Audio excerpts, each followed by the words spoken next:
right, what's up, y'all? Happy Sunday night. We just finished our show, Refounding Fathers. Had an awesome talk there with Kyle and Megan, and now I've got John on the show. John, welcome back, buddy. My fellow Nice to producer see on you. this. Yeah, always great having you on here, man. Looking forward to catching up. And then Josh Lewis from Saving Elephants podcast, man. Welcome back to the show. It's been a couple weeks since we've gotten to hang out and talk, but I know you've been busy. We're going to talk about that tonight.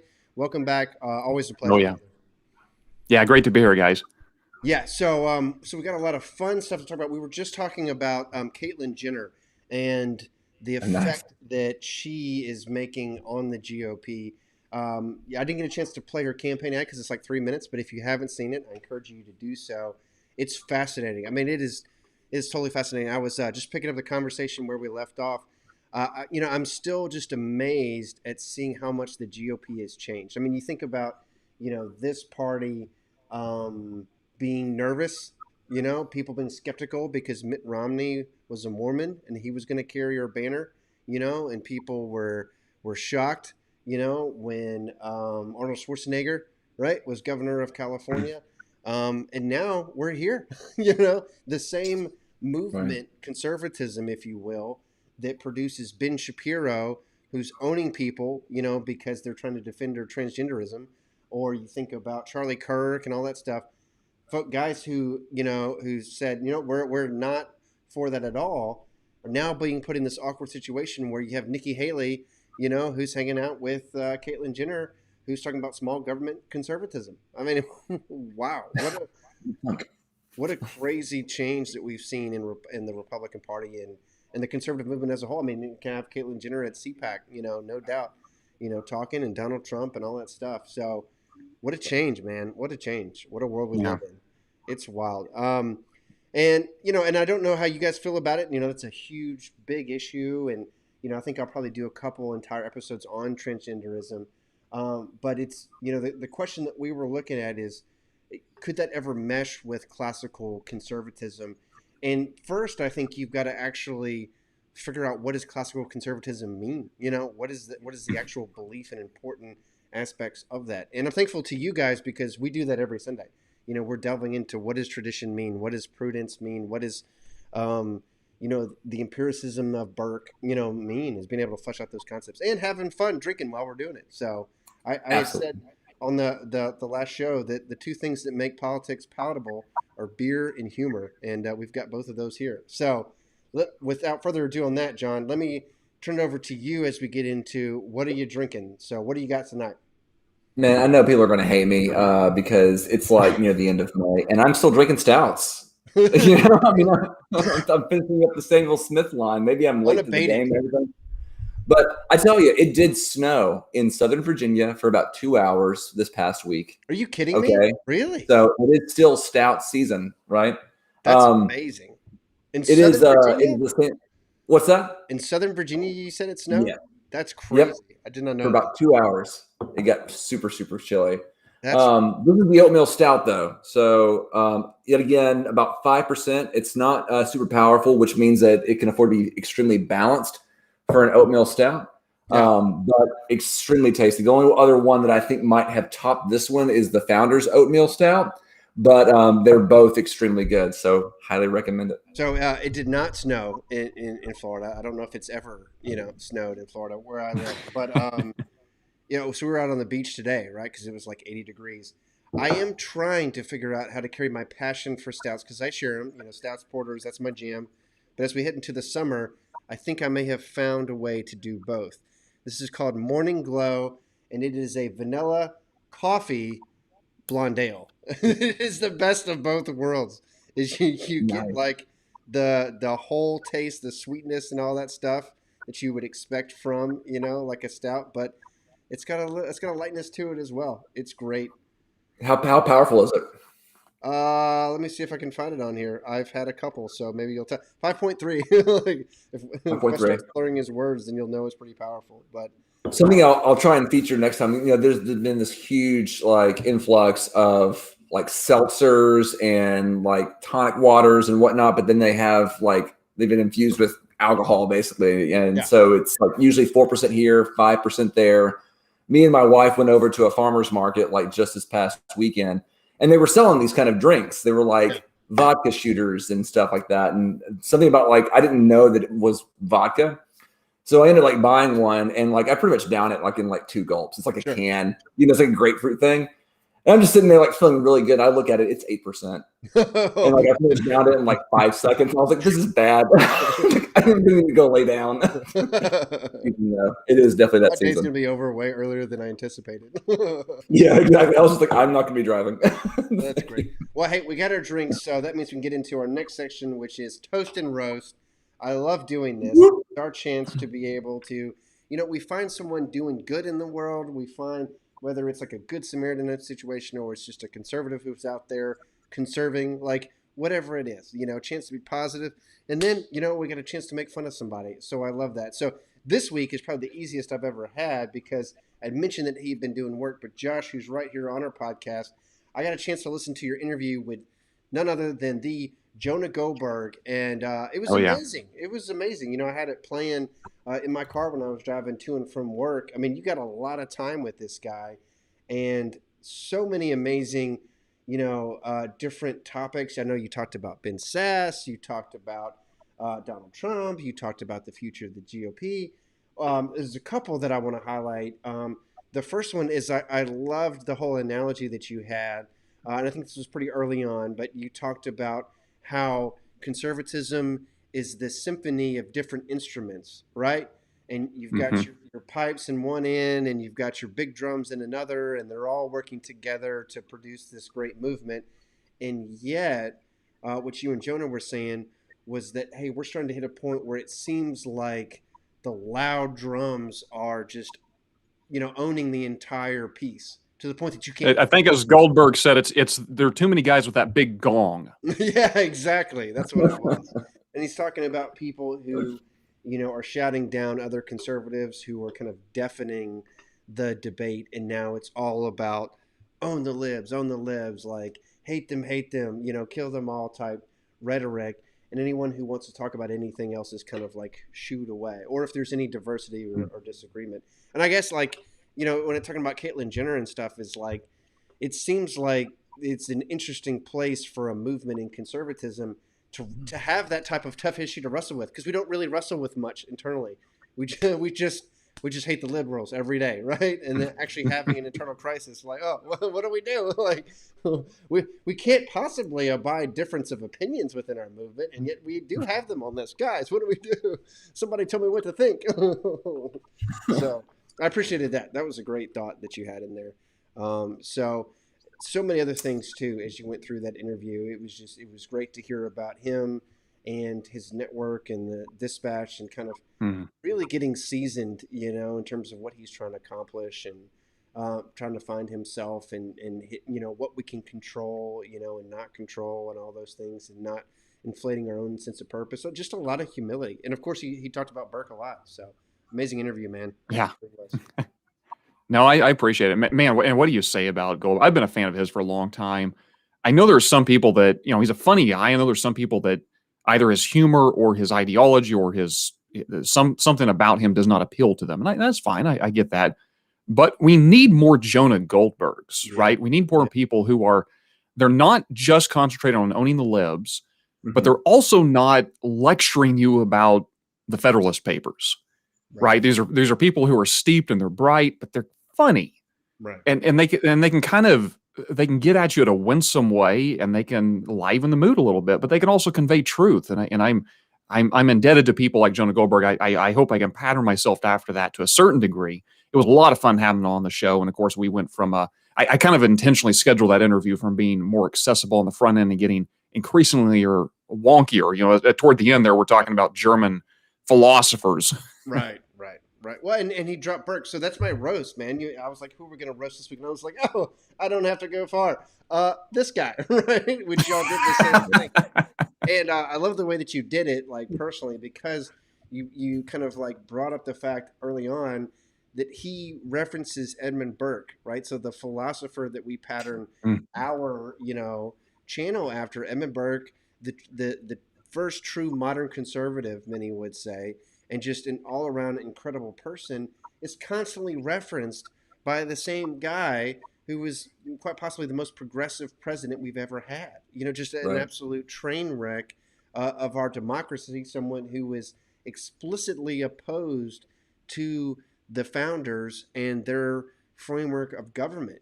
Someone who trusted political power as opposed to Madison, who tried to limit it and turn it on itself.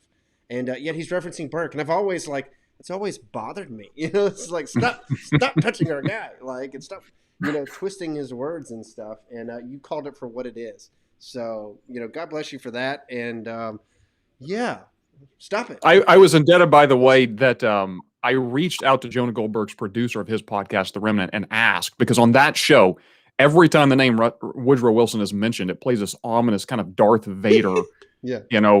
siren music in the background. I reached out to the producer and he gave me the audio files. So I'm just thrilled that in my podcast, every time we mention Wilson by name, Yeah, you hear this ominous music. It took me a minute or two, and I started to figure out what you were doing. I was like, oh, that's what he's doing. That's it. No, it's fantastic. I mean, and when you look at Woodrow Wilson, that's someone that I had George Will on our show. He can't stand Woodrow Wilson, and neither can any conservative, I think, because if you want something that kind of unites us, it is a refutation of progressivism. I remember being on stage with Glenn Beck when he was doing his address to CPAC, and he wrote what's the issue here? Progressivism, right? And it's this belief that if you just unshackle power and humanity, that it will ultimately lead to progress that can't be stopped, and that everything's going to just work out fine. And anyone who tells you to be skeptical of power, or to try to limit it, or to be able to have some skepticism at some of human nature, they're just trying to hold you back, right? It was this, I think, really gross and clunky attempt to take Darwinianism and apply it to human affairs, right? There are plenty of Darwinian scientists who are also conservatives, it turns out, right? But they were taking it and abusing it, I think, for their own ends. It's very, very convenient for the president of the United States to believe that power should be, open-ended and unrestrained. Of course. And Wes, I'd be remiss if I didn't mention too, Wilson in particular. You're right. Conservatives stand against progressivism, and for good reason. It's a dangerous ideology. But that being said, I have friends who are progressive and they're genuinely decent people. Sure. Wilson's a horrible person. Wilson was someone who just wanted power. He was outright racist. I mean, if anything, I'm grateful that there's so many on the left today that can at least look to Wilson and say, yeah, he really wasn't that good of a guy. So not only was he ideologically dangerous, he just really isn't that decent of a human being. Right. No, you're totally right. There's so many problems there. So I'm trying to get Princeton named a school after him. I don't know, man. So what a mess that is. So thank you for roasting him. I'm happy to do the same. Clearly we've done that. So that's our thoughts. So now we're going to get into what are you reading. And it was 2 weeks ago, last we met, we had talked about horror and, scary stories and ghost stories and all this stuff. We talked about Russell Kirk and how he had that element in his writing, which is really cool, and then trying to redeem some of what we experience in that genre today. I think that was a lot of fun. So a little bit lighter today is we're going to get into the Babylon Bee, something that I think everyone is familiar with if you've ever been online at all. And the writers there do such a great job. So I asked you guys to pick out a couple of your favorite headlines, and you've done that. So let me know if I missed any. Here are a couple screenshots that we got, and I'm looking forward to your reactions on these. Let's see it. Which one's your favorite? So here we go. Here's the first one. I love this because we just had Kyle, who's a libertarian, on our show. Libertarians should begin wearing masks now that the government says they don't have to. That's for you, Kyle, if you're watching. Because libertarians have been fighting the whole COVID thing. And I get it. I have too, man. I hated wearing a mask. And especially after I'd been vaccinated, I was like, come on, this is dumb. But here we are where the government is letting up. And now put them on. Resist! That's a great one. All right, 2. Dick Cheney invites Trump on reconciliatory hunting trip. This is fantastic when I actually read it, because I just did a show on Liz Cheney, right? Liz Cheney just got kicked out of her leadership position, by, Trump conservatives and his people who are still active in the Republican Party, obviously today. So, maybe you guys can just bury the hatchet, and also shoot each other. That's good. This one, we were just talking about Ben Shapiro. Honors Year of Jubilee. Frees all the libs that he's owned. I specifically included this because, like, look at the post. Like, how they get away with this stuff is fantastic. That's awesome. And they're running and they're happy. Like, that's good. And then here's 4. Democrats declare unitary mandatory. Unity, man. That's exactly how it was, right? Like, if you think back to the election and afterwards, it's like all of a sudden, yay, unity. You need to be unified. Like, yeah, and then, as they do, it becomes mandatory, just like the vaccine, I'm sure will be. How they're able to do this, like, eternal God concerned he might be on the wrong side of history. Read the story. He's like, God sends a message and he's like doubting himself.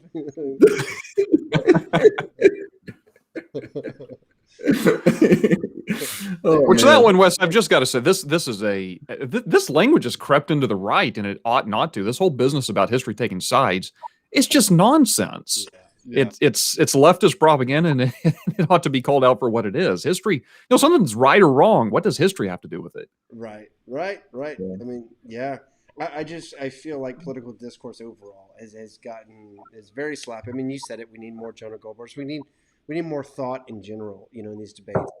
It's become quicker. You get marketing advice these days, and it's like, try to make it sound like you're talking to a baby. That's really what the advice you get is, don't have your tweets too long.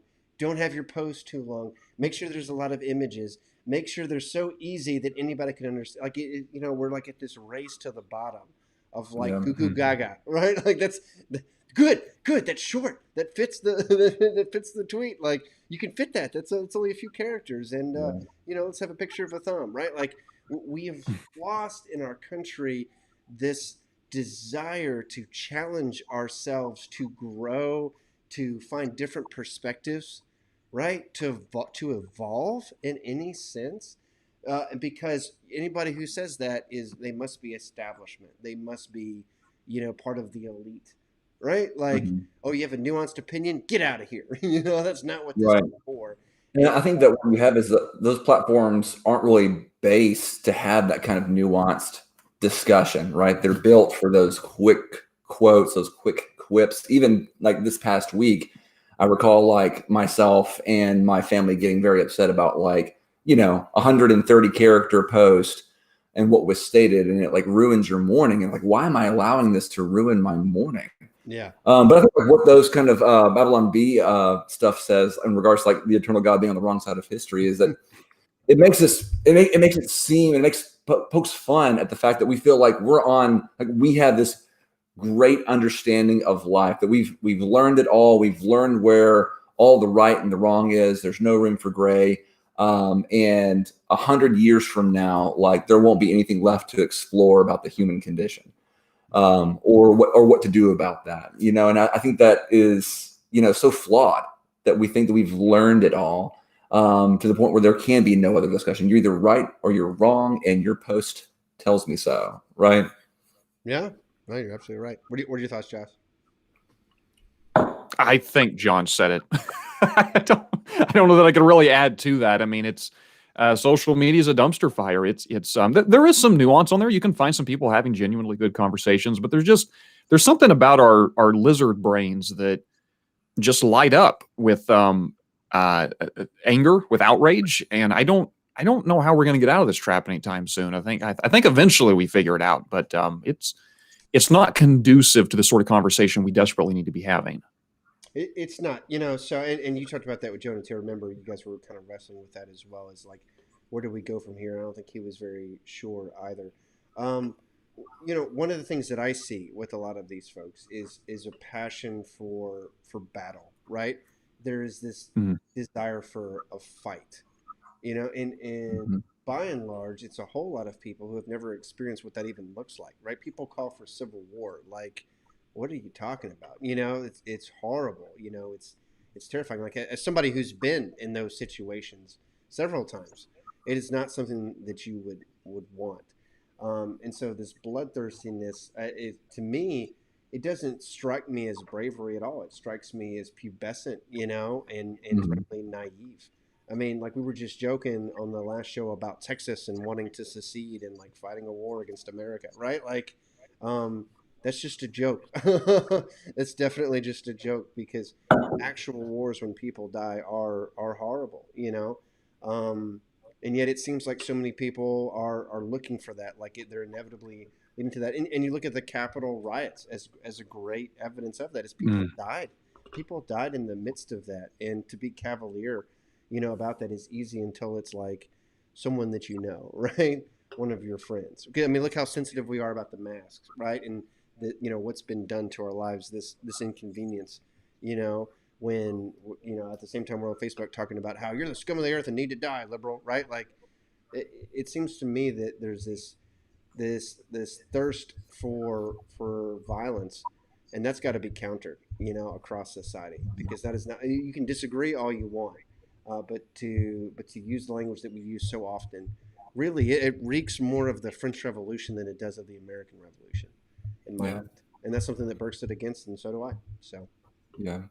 I think too, what's really important is when you approach this, I think to even get to a plane where you want to have, more nuanced conversations with others, like you've got to get to a point of personal contentment. I recall like just even in this past couple of weeks, there's been some issues at work between coworkers, and they're, the person who is yearning to have the actual difficult discussion to resolve this conflict and the person who's not, it's very telling, because the person who is willing to actually come to the table and say, let's lay out our differences and let's talk this out, is the one person that I recall hiring, because I asked him this question. I was like, it is a slow job.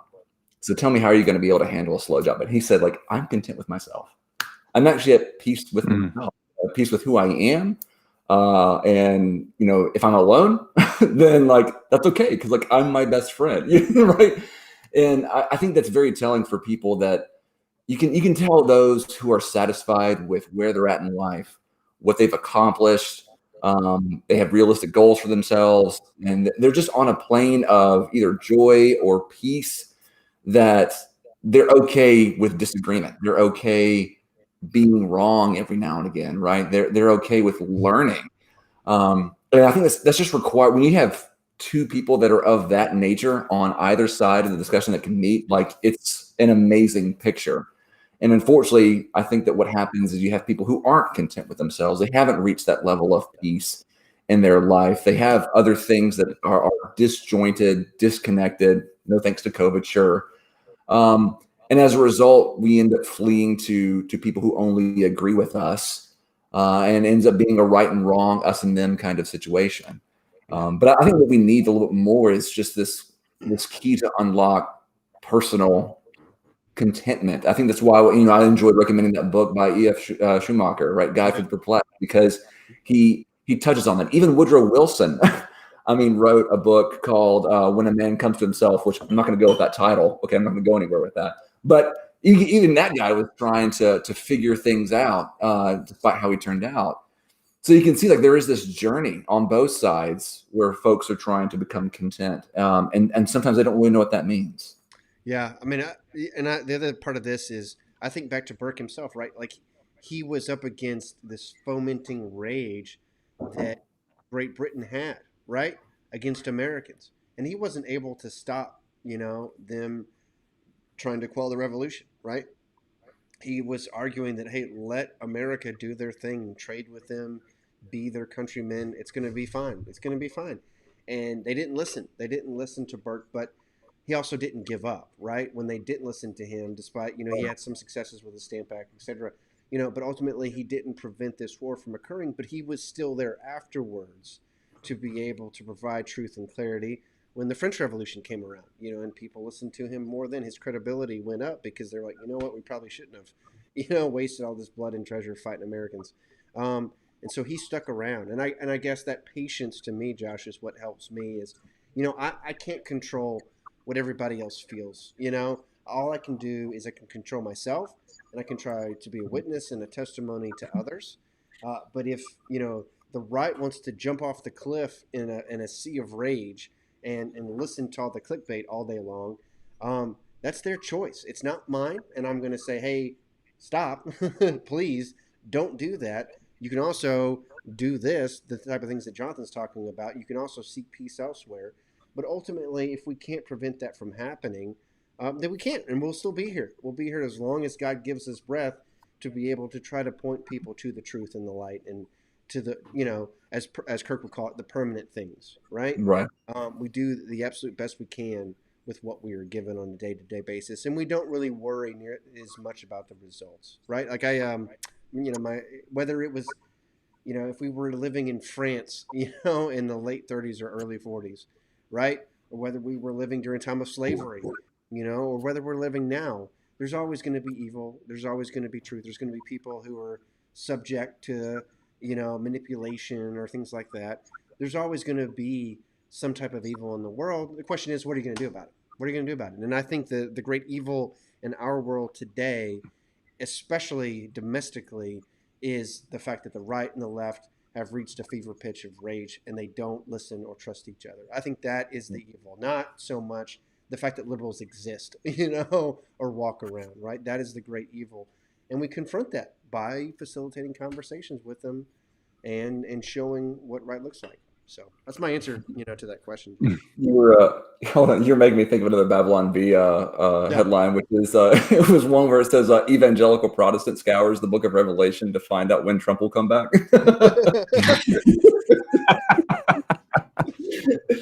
But I think that's right. I mean, I think that we think that all is lost if someone doesn't get elected, right, or if our side doesn't win this particular battle. And I just look back on history, like at least of Christianity, where you've got the fall of Jerusalem and Christians wondering, well, that was our major city, like that was the city of God. What's going to happen now? And then you've got Augustine writing the same kind of book, City of God, after the fall of Rome, and then you've got, and you can fast forward to everyone's getting worried about the state of the world as they're experiencing it, and you constantly find, at least as a Christian, this peace that runs through the timeline of history that leads from the past all the way forward, where it doesn't mean that you don't care about what's going on. It means you care very immensely about what's going on, but the priorities are a little bit different. It's not necessarily about nations and states and the border lines as it is about the people next to you, your neighbors, literally your neighbors next door,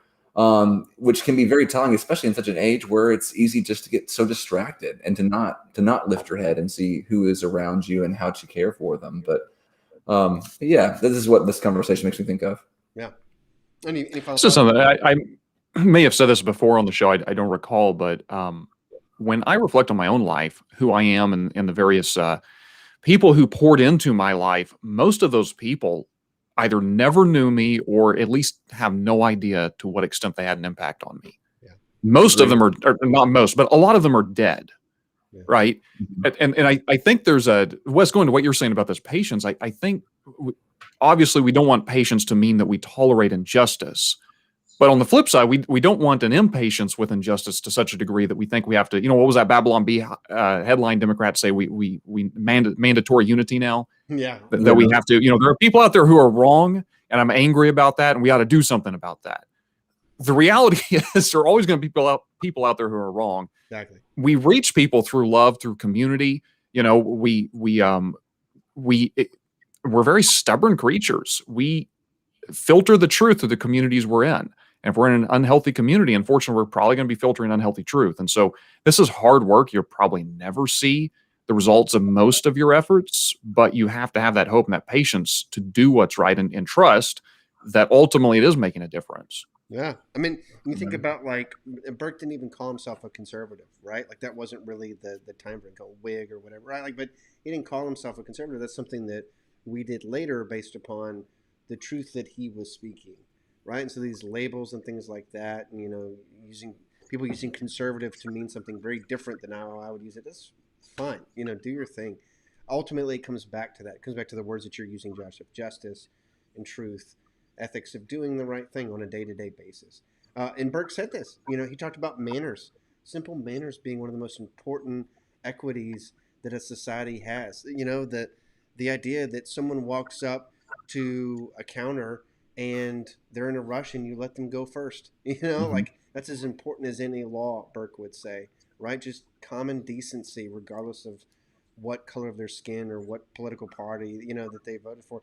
Those basic things on a day-to-day level are far more important than we realize. And just practicing that, you know, people are going to watch you do that. People are going to watch how you treat other people online, and they're going to take, you know, they're going to take cues from you. And ultimately, we're doing all this before our Creator, before God. And He's the true, talk about justice, right, Josh? He's the true Mhm. arbiter of justice. He's the true decision maker. He is the judge. And sometimes we can feel like, oh, maybe Facebook is, or the number of likes or tweets or whatever shares that I get is the true measure. It's not. It's not a measure of value or justice in any sense. Um, what truly is the ethics that you have before Him, right? And I think when you have that type of faith and you have that type of allegiance and perspective, it does, like you're saying, John, it makes life a lot easier, a lot more peaceful. You're like, oh, you know, his yoke is actually very light, right? Like it's easy to make him happy. I just love other people and be kind. Like, you know, stand up for widows and orphans in their, you know, oppression, and try to do some good in the world. So Yeah. people lose sight of that. They lose sight of that, and they just get absolutely like enraged by a system that's constantly trying to do that, and they kind of get lost in this whole thing of like, what's going to enrage me today? There it is, and then I'm just ranting to no one in particular. And we got to break free from that without losing the passion for justice. So you guys are Mhm. doing that on a day-to-day basis. Josh, there's evidence right there, you know, in your interviews and what you're saying, and John, of course, and everything that you say and do. So I appreciate you guys being on the show. Don't forget, for those watching live, we've got our Wednesday show where we get into deep topics like this. So if you ever want us to tackle something, let me know. That is at 9:30 p.m. And then we've got this show every Sunday. Refounding Fathers is right before it at 8:30, where we get a liberal, libertarian, conservative, and myself and debate the same kind of stuff and have fun. Twitter, YouTube, Instagram, Facebook, we're on all that stuff. Our website, thebreakingconservative.com. Hit us up on that if you've got any feedback for us. Let us know. Josh, thanks again for being on the show. Congrats again on the interview. Looking forward to all the great things you know, have been doing and are going to continue to do. Can't wait to see some more. And John, thanks for all the drink recommendations. I'm going to have to get me a stout. I don't care. I don't care what the temperature is. I mean, 100 degrees in Florida. I'll be drinking one on the beach, like just for you, just for you. Tell So, you what, man, this is good stuff. all right. Thank you, guys. We'll see you next week. See ya. All right, thanks.